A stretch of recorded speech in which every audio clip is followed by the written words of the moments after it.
Hello, lovelies. Today I will share with you the second installment of our mini-series, Is the Human Race Under Spiritual Attack? And for this, we will spend some time with the work of John Lamb Lash, mythologist, writer, educator, and Taoist monk who writes widely about Gnosticism, astronomy, and pre-Christian mysteries. His book, Not in His Image, has been described as world-changing. And if you know his work already, there'll be nothing new for you to hear. So you can say, see ya! If you do not know the work of John Lamb Lash, this should be interesting. And I will add that John is also known for some controversial ideas, so this is my disclaimer. If you listen to more of him, be discerning. And it is always a good measure to not throw the baby out with the bathwater. I had someone unsubscribe last week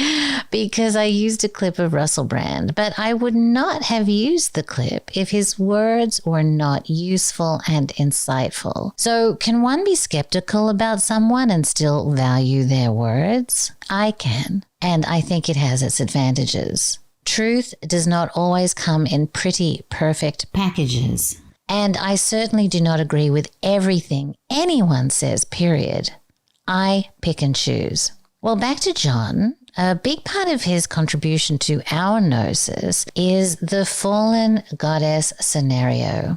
This narrative explains the cosmic origins of life and human purpose on Earth. In John's opinion, no other narrative explains the ultimate truth about evil and how it works against all that is good in our precious world. I think it is a cohesive narrative. John explains that due to its exceptional message, this narrative has been attacked, distorted, maligned, and suppressed more violently and more continuously over the centuries than any concept in all of history. And that may be because it also is the creation myth of the Archons. How and why they exist, what they are up to, and I'm guessing they wish to keep that under wraps. But possibly it could also be because the Gnostics worship the divine feminine. The Gnostics had a vision story, and the central figure in this story was a goddess called Sophia. The myth of the fallen goddess is beautiful and unique. And John believes he's the only scholar of Gnosticism to completely restore the story out of the fragments found in the Nag Hammadi discovery. John's work is an interpretation of the Nag Hammadi texts themselves, developed over many generations by the Magian order, Magian, a community of visionary teachers. The Magians were the pagans, pre-Christian forerunners of the Gnostics. They called themselves telestai, those who are aimed towards intimate access to the intelligence of the living earth, the telluric matrix. In their united dedication to the sacred narrative of Sophia, they revised and preserved this story over many generations. The fallen goddess scenario is a story about a goddess on a galactic scale. Sophia is an aeon, a power existing from eternity, an emanation or phase of the supreme deity. John says that she and all other aeons are massive serpent torrents of energy that swim and dance in the middle of the galaxy. Their passion is creation, so they spend their time designing life forms and seeding them throughout the galaxy. In this story, Sophia created humanity inside the galactic center.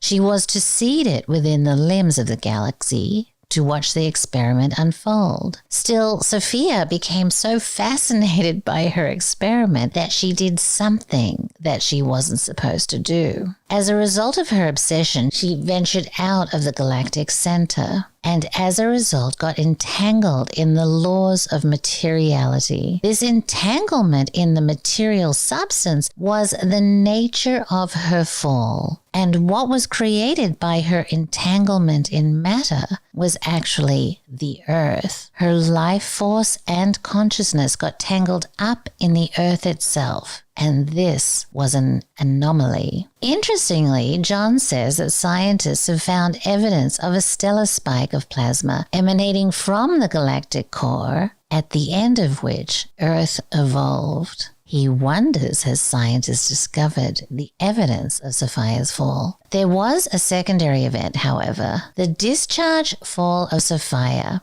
created an enormous impact on the third arm of the galaxy within universal matter, and this created an enormous disturbance. As the matter plasma goo crystallized, it produced a buzzard species of insectoid creatures. The Gnostics called these creatures Archons. Now again, John has some more scientific evidence for how this might have been possible. John points to an experiment in 1830 where a British scientist named Andrew Cross, with an E, created life in a lab. While pursuing some investigations on electrocrystallization, what he called Acarus insects miraculously appeared out of the ether under conditions usually fatal to animal life. John wonders if this is akin to the creation of the Archons. Anyway, the Archons are described as an extraterrestrial entity that is cyborg in nature and parasitic and predatory to the human species. Sophia, realizing she'd made a mistake by creating them, granted them the power to organize their own habitat. So they created what John calls the inorganic solar system, Mercury, Venus, Mars, etc. And she made rules about them not interfering with Earth, which they have ignored. The organic solar system, by contrast, consists of a trinity, the sun,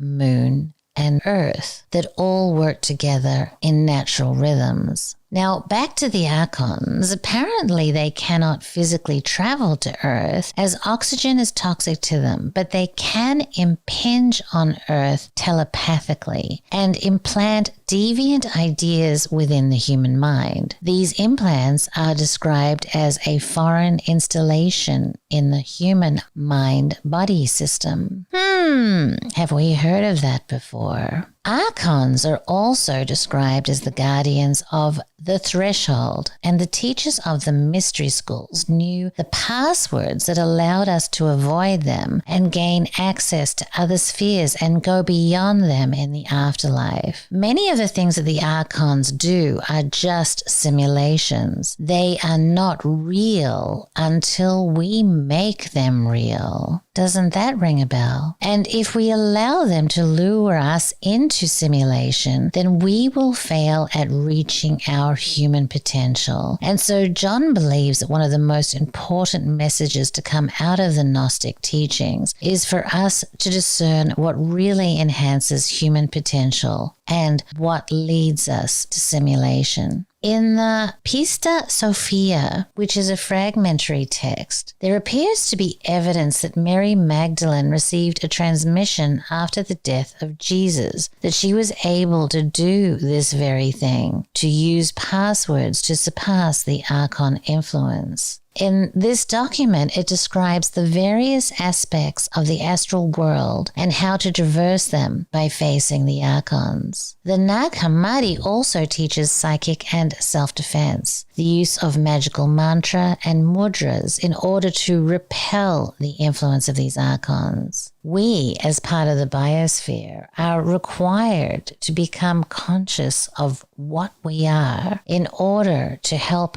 Gaia, or Sophia, escape her bondage. But we will only do that by going deeper into communion with the earth herself. You see, we have two systems on this planet. One system of organic rhythms that come from the earth itself, the moon, and the sun, and another set of systems and rhythms that come from the Archons. The Archons use mental manipulation to create a mindset that takes us away from the organic system, from the natural rhythms that surround us. In fact, John believes that the Archon manipulation would not even work on us if we were able to return to natural rhythms like the indigenous peoples of the planet. I wonder why they have been targeted. I have included below a list of the links to John's numerous websites if you would like to learn more about this. And there are several interviews out there that he has done that get more into the Egyptian magic side and the UFO side, and there's a lot that he has to say about the three main Abrahamic religions, in that they are precisely the type of mental manipulation that the Archons have implanted within our psyche. But it's something to think about.